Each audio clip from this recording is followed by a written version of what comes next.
Oh, it's beautiful, Mike. It really is. NASA has released enhanced video from man's first walk on the moon in 1969. The video was broadcast on television at the time, but most of the video recordings have been locked away for nearly 40 years. Neil Armstrong, 38-year-old American, standing on the surface of the moon. On this July 20th, 1969. That's one small step for man,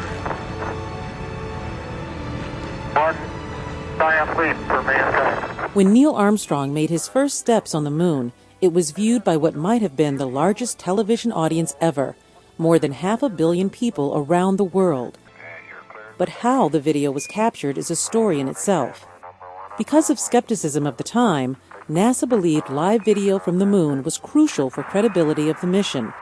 And Stan LaBar of Westinghouse Electric was called on to develop the cameras that had to withstand the extreme conditions of plus or minus 250 degrees, and they had to operate on very little power. And the power was totally 7 watts, which is the power that one Christmas light bulb would take. The camera that captured Armstrong's first steps was mounted on a swinging door on the lunar module.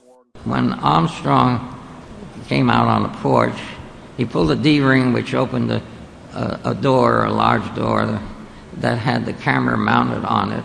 So when the door swung out, the camera was positioned so it saw the ladder, and that's how that image was taken.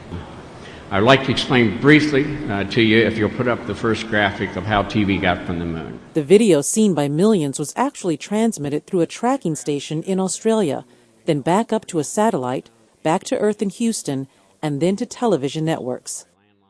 The video released today comes from various so-called slow-scan tape recordings made at the time found at NASA, the National Archives, and the CBS Network Archives. The video was digitized and enhanced by the Lowry Digital Company. It's 37 years after the invention of the very seminal technology, video noise reduction, that John Lowry pioneered on the Apollo 16 and 17 missions.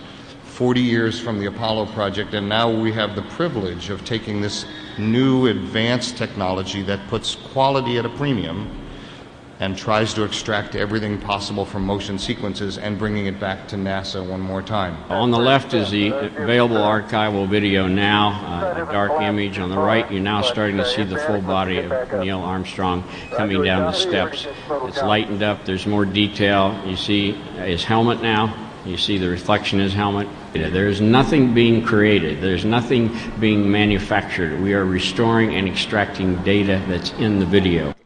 The release includes 15 key moments from Neil Armstrong's and Buzz Aldrin's historic moonwalk, including what's known as the flag raising.